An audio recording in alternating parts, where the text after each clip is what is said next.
오늘 본문의 말씀이 있는 다니엘서는 구약의 몇몇 예언서 중에 하나이죠. 다니엘서는 그것을 말씀하고 있습니다. 종말의 때에 일어날 일들을 증거하면서 하나님의 백성들에게는 위로의 말씀을, 그리고 하나님을 경외하지 않는 자들에게는 경고의 말씀을 하는 성경이 다니엘서라는 거죠.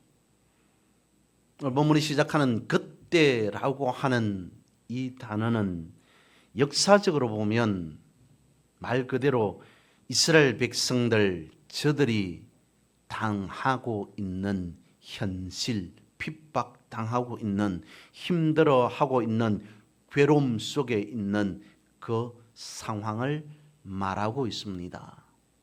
역사 속에서 저들의 핍박의 때, 마지막 때를 말하는 것이겠고요.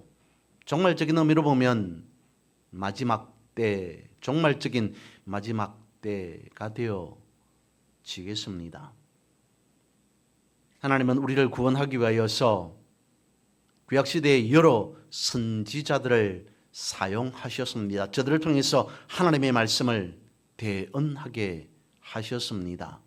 그리고 2000년 전에 이 땅으로 우리를 위해, 나를 위해, 저와 여러분을 위해 예수 그리스도를 보내셨습니다. 예수 그리스도께서 이 땅에 오셨습니다. 예수님과 다니엘과의 관계는, 역사적인 텀은 약 한 600여 년 정도 차이가 나게 됩니다. 600년 앞서 예수님보다 먼저 다니엘은 시대적인 상황을 말하고 있습니다. 인류 역사의 흥망성쇠와 그리고 하나님 나라의 완성에 대해서 말하고 있는 것이죠. 그 부분을 오늘 잠시 살펴보면, 먼저 첫 번째는 이렇습니다. 다니엘이 말하고 있는 하나님의 나라라고 하는 의미는 과연 무엇인가 라는 겁니다. 오늘 본문에 앞선 다니엘서 7장 말씀에 보면 거기에 13절, 14절에 이런 말씀을 하고 있습니다. 내가 또 밤 이상 중에 보았는데 인자 같은 이가 하늘 구름을 타고 와서 옛적부터 항상 계신 자에게 나와 그 앞에 인도되매 그에게 권세와 영광과 나라를 주고 모든 백성과 나라들과 각 방언하는 자로 그를 섬기게 하였으니 그 권세는 영원한 권세라 옮기지 아니할 것이요 그 나라는 패하지 아니할 것이니라. 다니엘 7장 13절에서 말하고 있는 인자 같은 이라고 하는 것은 예수님, 예수 그리스도를 의미하겠죠. 그러면서 나라에 대해서 설명하고 있습니다. 그러면 다니엘서 7장에서 말하고 있는 인자 같은 이가 오셔서 이루시는 나라는 어떤 나라이겠습니까? 주님이 다스리는 나라이겠죠. 주님이 다스리는 나라에 여러분 흥망성쇠가 있겠습니까? 있을 수가 없습니다. 세상은 그렇습니다. 흥망성쇠로 향할지는 모르겠으나 주님의 나라는 망하지도 패하지도 쇠하지도 않는 영원한 나라인 줄 믿습니다. 만약에 하나님의 나라에 흥망성쇠가 있다면 그것은 하나님의 나라가 아니겠죠. 흥망성쇠가 없기에 우리는 하나님의 나라 혹은 천국이라고 부르고 있습니다. 그러므로 우리 모두는 이런 하나님 나라의 자녀, 하나님 나라의 백성이 되었습니다. 하나님의 나라는 하나님이 계시기에 영원한 나라입니다. 그러므로 우리는 이 나라를 사모하고 또 사모해야 합니다. 왜 그래야만 할까요? 오늘 본문에서 아주 매우 중요한 사실 하나를 말씀하고 있습니다. 두 번째, 영원한 하나님의 나라에 비해 우리가 살아가고 있는 이 땅은 어떨까 살펴보면 알 수 있습니다. 오늘 본문의 말씀 4절에 이와 같이 말씀하고 있습니다. 많은 사람이 빨리 왕래하며 지식이 더하리라. 많은 사람들이 빨리 다니면서 지식이 더하더라 라고 말씀하고 있습니다. 이 말씀이 무엇일까요? 말 그대로 빨리 왕래하며 살아가는 시대가 열릴 것이고, 그리고 가면 갈수록 지식이 더한다라고 하는 말 그대로의 말씀이겠죠. 다니엘 시대와 지금 시대의 교통의 발달을 보면 어떨까요? 상상할 수 없을 만큼 엄청나게 많이 바뀌어져 있습니다. 변화되어 있습니다. 지식은요, 여기서 말하는 지식이 일반적인 일반 상식을 말하는 것이 아니라 여러 가지 많은 부분에 있어서 통틀어서 지식이라고 본다면, 과학은요, 의학은요, 엄청나게 많이 지식이 변해져 있다라고 할 것입니다. 이렇게 바뀌어졌던 가장 근본적인 시작은 바로 창세기에 있습니다. 아담과 하와 그 이후의 시대에 나타나고 등장합니다. 어디로 가보냐면 가인과 아벨의 때로 한번 가보겠습니다. 비참하게도 생각하고 싶지도 않은 일들이 그때 일어납니다. 가인이 동생 아벨을 죽입니다. 인류 최초의 살인자가 가인이 되어지죠. 그리고 그 이후에 전개되어지는 자신의 동생 아벨을 죽이고 가인이 살아가는 이후의 삶을 대략적으로 추적해 보면 이렇습니다. 그는 원래 농사를 짓는 사람이었습니다. 그래서 농사를 지어서 곡식으로 하나님 앞에 예배를 드렸습니다. 동생 아벨을 죽이고 난 뒤에 땅이 저주하였더라 라고 성경은 기록합니다. 농사를 지을 수 없습니다. 농사를 짓고 먹고 살아갈 수가 없습니다. 여기저기 떠돌아다녀야 됩니다. 목축을 하며 살아가게 되어집니다. 그리고 가인 이후의 후손들에 대해서 창세기가 어떻게 3장, 4장, 5장에 가서는 가인 자체가 아담의 족보에 제외되어집니다. 어쨌든 가인의 그 라인, 족보가 어떻게 이루어지냐면, 여기저기 떠돌아다니더라라고 했음에도 가인의 후손에서 과학자가 생기고요, 발명자가 나타납니다. 인류 최초의 과학자요, 발명가라고 할 수도 있을 것 같습니다. 철을 만들고요, 물질 문명이 거기에서 시작되어집니다. 날카롭고 뾰족한 무엇인가 기계를 만들고 무엇인가를 발명하고요, 새롭게 발달되는 물질 문명의 시작이 가인의 후손에서부터 시작됩니다. 그리고 그것이 지금까지 이어지는 물질 문명의 고도로, 오늘 우리가 살아가는 고도로 발달된 그 이후에, 우리 이후의 시대는 훨씬 더 많이 발달되겠죠. 변화되겠죠. 하지만 지금까지만 놓고 보더라도 가인 이후에 가인에서 스타트 되어졌던 그 물질 문명이 지금에는 엄청나게 발달되어져 있습니다. 그런데 여러분, 그것이 나쁜 겁니까? 라고 생각하기 쉽겠습니다만은, 그런데 여러분, 가인의 후손에 어쩌면 자신은 그렇게 생각했을 겁니다. 나는 하나님의 저주를 받아서 떠돌아다닐 수밖에 없다. 그의 후손들은 어땠을까요? 하나님을 생각하면서 하나님을 인식하면서 하나님을 섬기면서 하나님을 찬양, 하나님을 예배하면서 물질 문명을 만들었을까요?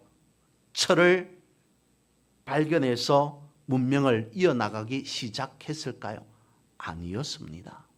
왜 아니었다고 단정하냐면 그 이후에 말씀에 보면 창세기 5장 말씀을 보십시오. 아담의 계보는 이렇더라 라고 하는데 앞서 말씀을 드린 것처럼 우리가 아는 것처럼 가인은 없습니다.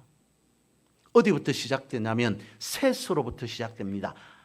아담이 이렇게 셋을 낳고 셋이 이렇게 해서 에노스를 낳고 이렇게 진행되어집니다. 가인 가짜가 등장하지 않습니다. 하나님의 족보에서 아담의 족보에서 빼버렸다는 거죠. 하나님 없는 삶을 가인의 후손들은 살아갔더라 충분히 생각할 수 있습니다. 상상할 수 있습니다. 거기에다가 나중에도 말씀을 드리겠습니다만 셋을 낳고 에노스를 낳고 한 뒤에 성경은 이렇게 기록하고 있습니다. 비로소 저들이 여호와의 이름을 불렀더라. 이것은 무엇일까요? 가인의 라인은 하나님의 이름을 부르지 않는 삶을 인생을 살았다는 겁니다. 셋을 낳고 에노스를 아담이 셋을 낳고 에노스를 낳은 뒤에 비로소 에노스가 하나님의 이름을 불렀더라라고 하는 것은 그 이전에는 하나님의 이름을 부르지 않았다는 겁니다. 하나님을 섬기지 않았다는 겁니다. 가인의 후손들이 과학자가 생기고 발명가가 생겼다라고 할지라도 저들에게 있어서 과학은 발명은 하나님이 없는 물질 문명의 세계, 하나님이 없는 과학, 하나님이 없는 의학, 하나님이 없는 인간 세계였다라고 볼 수밖에 없다는 거죠. 하나님이 없는 물질 문명의 세계를 발전시킨 가인의 후손들이 지금까지 이어온다고 말할 수 있지 않겠습니까? 왜요? 지금 우리는 어떤 시대, 어떤 삶을 살아가고 있습니까? 엄청나게 과학이 발전된 시대에서 살아가고 있습니다. 계산기가 사람보다 훨씬 더 계산을 잘하는 시대 안에 살아가고 있습니다. 전자계산기 말고요. 인간의 뇌처럼 신경망의 구조를 변화시키는 계산기, 로봇, 인공지능이 나왔습니다. 인간의 뇌처럼 변화시킬 수 있는 인공지능이 나오는 시대에 우리는 살아가고 있습니다. 대단하지 않습니까? 엄청나지 않습니까? 사람의 뇌처럼 신경망을 변화시킬 수 있는 그런 인공지능이 있다. 인공지능의 시대에 우리가 살아가고 있다라고 하는 것은 엄청난 과학이지 않을 수 없습니다. 오늘 본문의 말씀이 그것을 말씀하고 있는 것입니다. 많은 사람이 빨리 왕래하며 지식이 더하더라. 엄청난 과학의 발전, 엄청난 지식의 발전 시대가 이미 예수님 오기 수백 년 전부터 예언된 하나님의 뜻이었습니다. 하나님의 말씀이었습니다. 그리고 그 시대를 우리는 목도하면서 바라보면서 지극히 당연히 상식적인 것이다 라고 생각하면서 살아가고 있습니다. 인류 문명에 있어서 발달이라고 하는 것은 오늘 다니엘서가 기록하고 있는 것처럼 엄청 빠르고 빠른 시대라는 겁니다. 다른 한편으로는 무서운 일들이 일어나게 되죠. 다시 창세기로 돌아가 봅니다.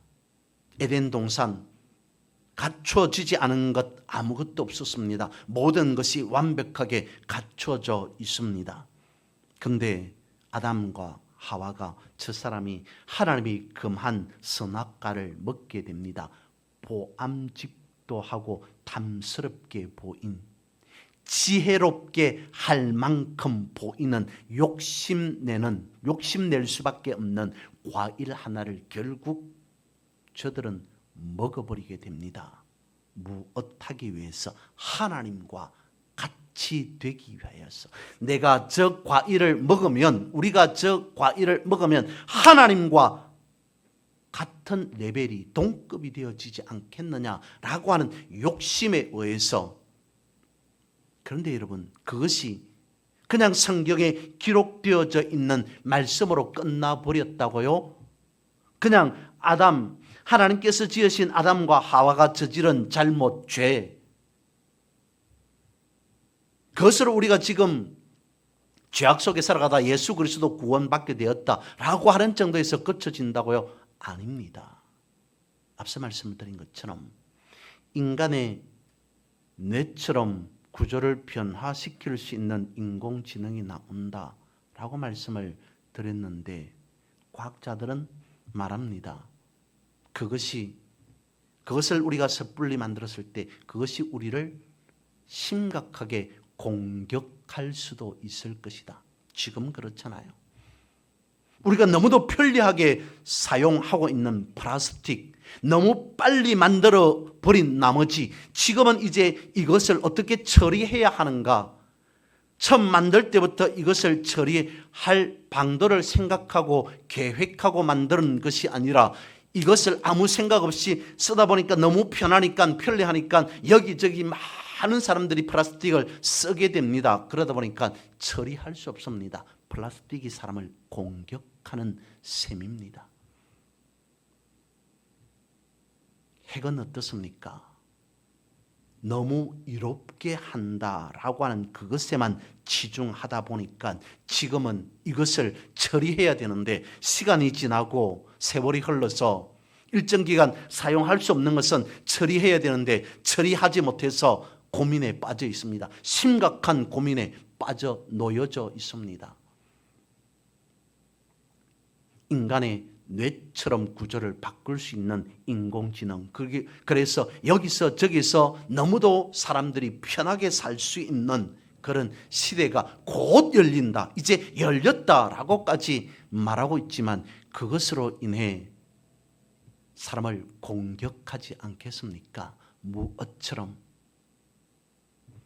하나님이 만드신 첫사람 아담과 하와가 하나님 앞에 구태타를 일으킨 것처럼 하나님을 대적하였던 것처럼 사람의 편리를 위해서 사람이 물질을 발전시켰지만 발전시킨 어떻게 보면 사람의 입장에서 피조물에 해당하는 그런 인공지능이 나중에 오히려 사람을 대적하는 일이 심각한 일이 일어나지 않는다고 누가 장담할 수 있겠습니까?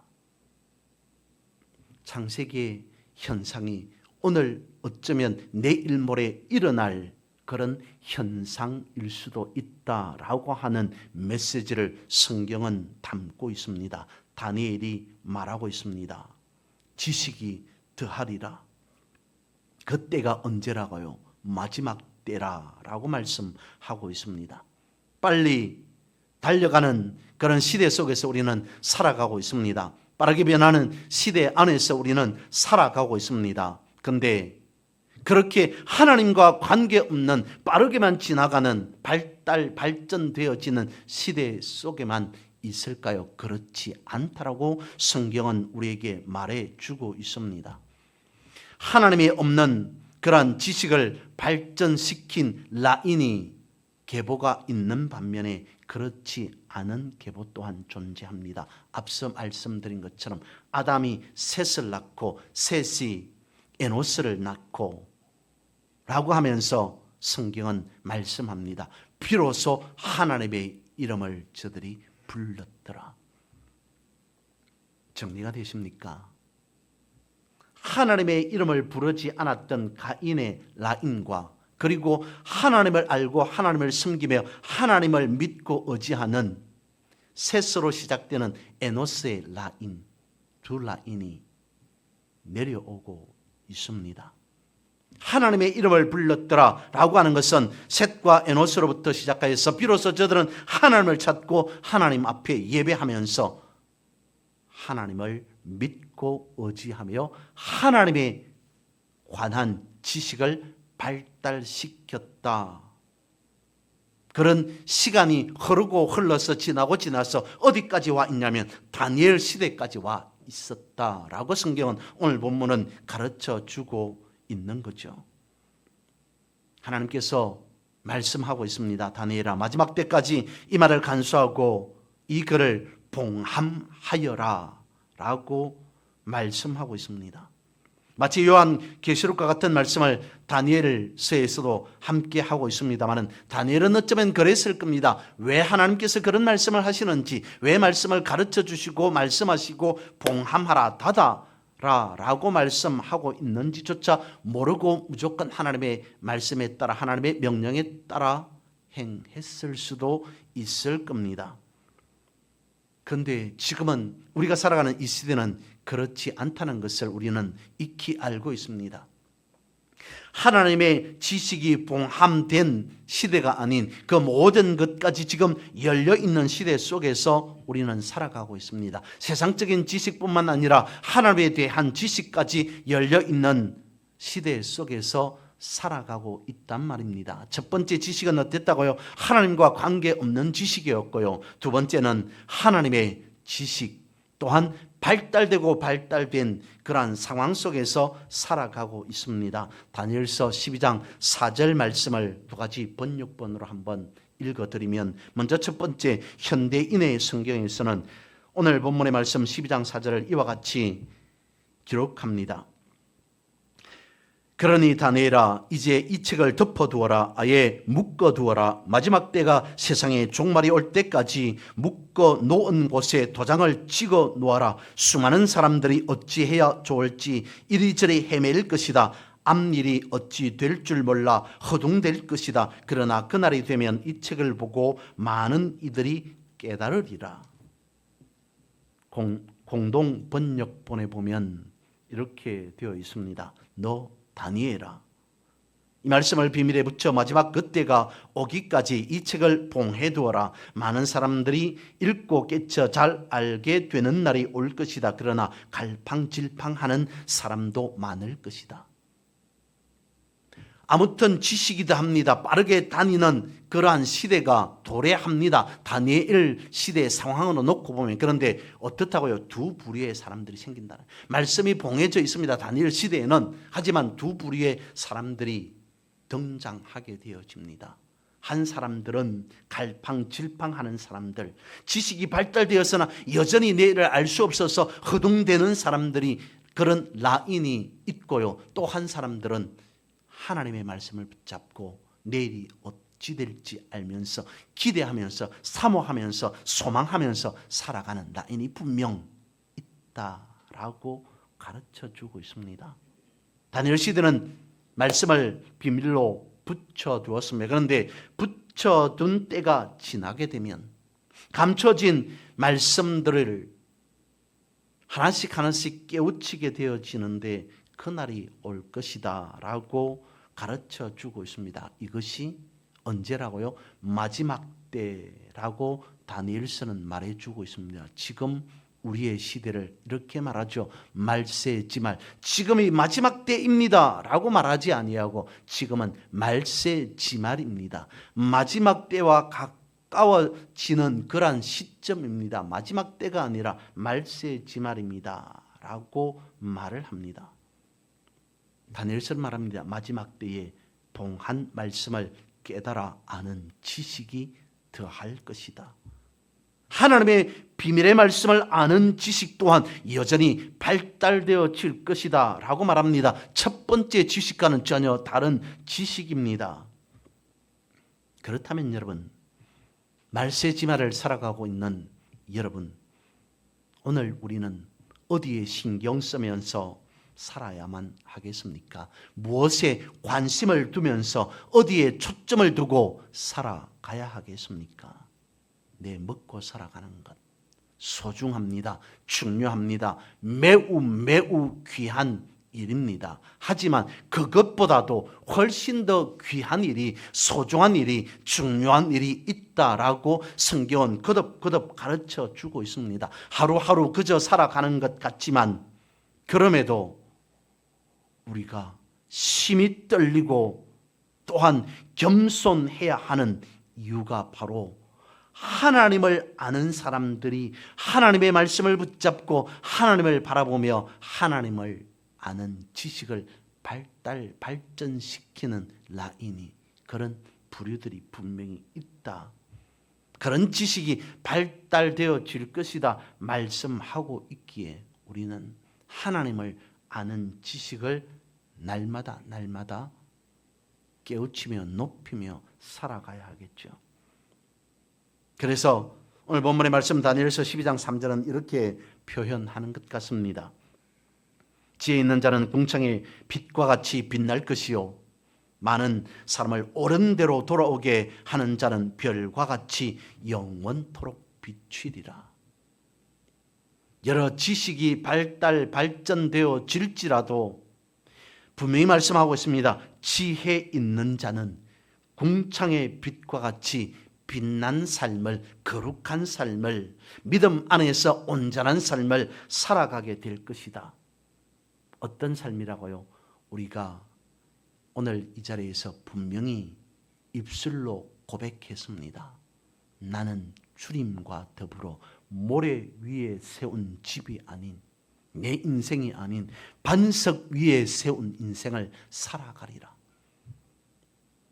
그것이 우리가 입술로만 드리는 찬송의 고백이 아니라 진실로 삶 가운데에서 나타나고 드러나는 인생이어야 한다는 겁니다. 내 인생이 내일 어떻게 무너질지 모르는 불안한 가운데에서, 내일 어떻게 될지 모르는 그러한 염려, 근심 가운데에서 살아가는 것이 아니라, 그러한 지식 가운데에서 매여 있는 것이 아니라 확고한 확실한 반석과 같은 하나님을 아는 지식을 붙잡고 살아가야 하는 우리, 그것이 우리에게 주어진 믿음의 인생이다 라고 성경은 말하고, 그리고 우리가 또한 하나님을 찬양하는 찬송으로, 노래로 그렇게 간구하고 외치고 부르고 있습니다.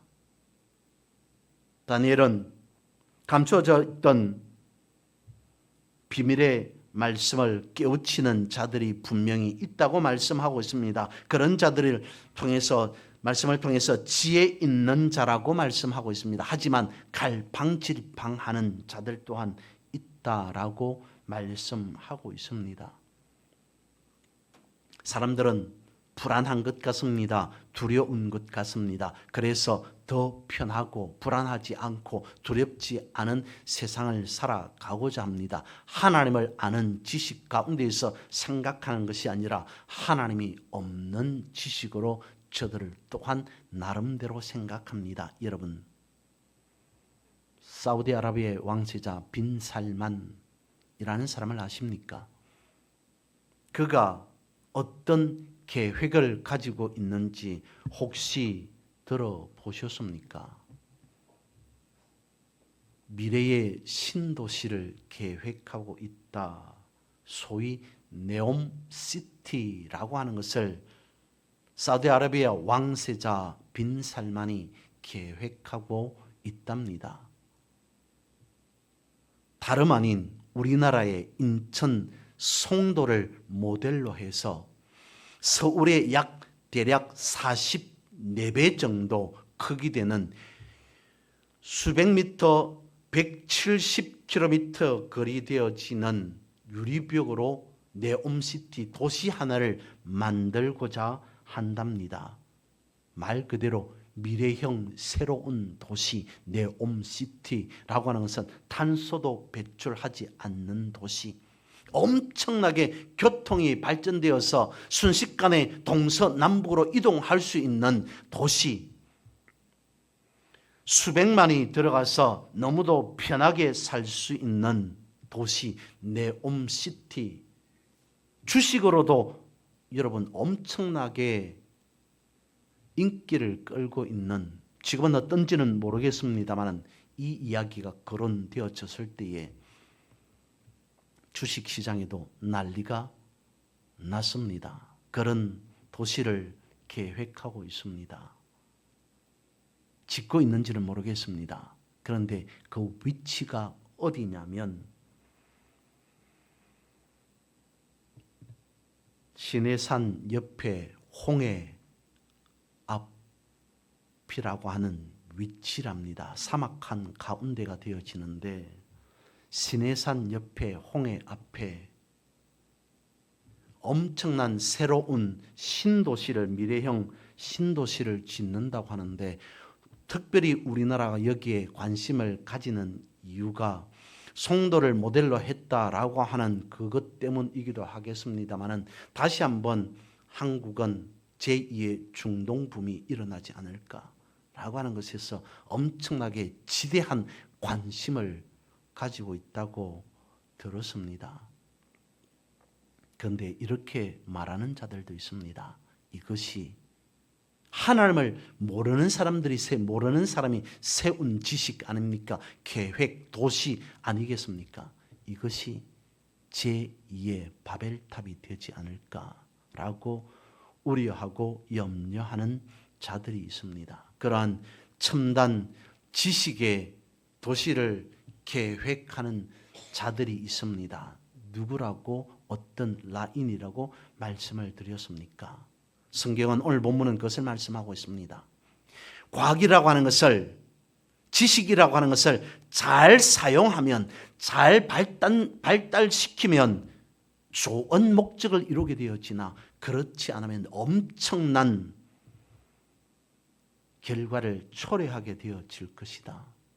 잘못하면 사람의 교만 그것만 드러나게 되는 플라스틱의 문제, 핵의 문제 그리고 네옴시티와 같은 문제 인류가 인간이 어떻게 사용하느냐에 따라서 어떻게 처리하느냐 어떤 결과를 가지고 오느냐에 따라서 그 마지막은 달라지겠죠. 말씀을 정리해 봅니다.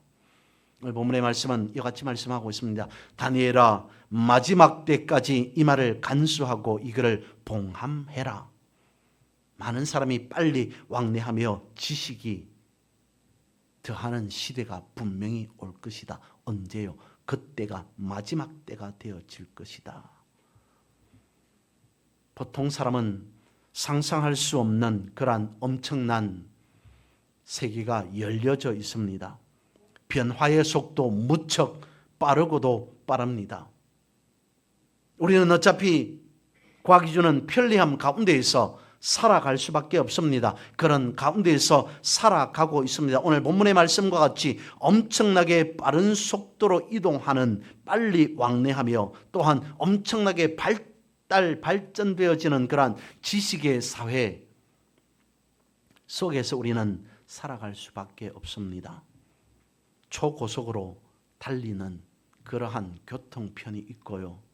엄청나게 빠른 광속을 자랑하는 인터넷 그것 때문에 우리가 보고 사용하는 휴대폰 여러 가지 많은 발달된 지식 가운데에서 살아갑니다. 하지만 두 라인이 있다고 성경은 가르쳐 주고 있지 않습니까? 가인의 라인과 어떤 라인요? 에노스의 라인이 있다.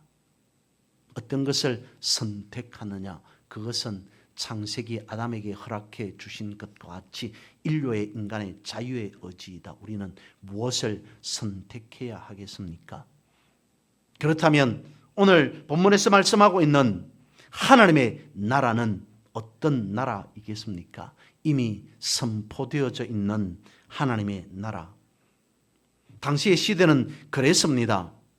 바벨론에서 예루살렘으로 가려면 수개월 엄청나게 많은 시간이 걸렸던 시대 속에서 살아갑니다. 그런데 지금은 초음속, 초광속 시대에 우리는 살아가고 있습니다. 엄청 발달된 지식 사회 속에서 살아가고 있습니다. 우리는 이 땅에 이미 시작된 어쩌면 이루어져 있는 하나님의 나라를 살아가고 있습니다. 이 속에서 우리는 무엇을 어떻게 선택하며 살아가야 되는가? 지식의 양면성 속에서 우리는 분명히 하나를 선택할 수밖에 없습니다. 한 시내가 있습니다. 시냇가가 있습니다. 그 시냇물을 소가 먹으면 우유를 생산해냅니다. 그런데 그 시냇물을 독사가 먹으면 독을 만들어낼 수밖에 없습니다. 양면성이 분명히 있다는 거죠. 누가 무엇을 어떻게 선택하느냐에 따라서 그 결과는 달라진다는 겁니다. 이미 예언된 오신 하나님의 나라, 그 가운데에서 우리는 무엇을 선택해야 할지 분명히 결정되어져 있습니다. 그래서 어리석은 자들처럼 무조건 빠르게 달리는 그것만 바라보고 선택할 것이 아니라 하나님을 아는 지식을 선택하여서 주의 이름을 온전히 세상 가운데서 빛나게 하는 그러한 성례의 삶을 살아가는 여러분 모두가 되시기를 주님의 이름으로 선포하고 축복합니다.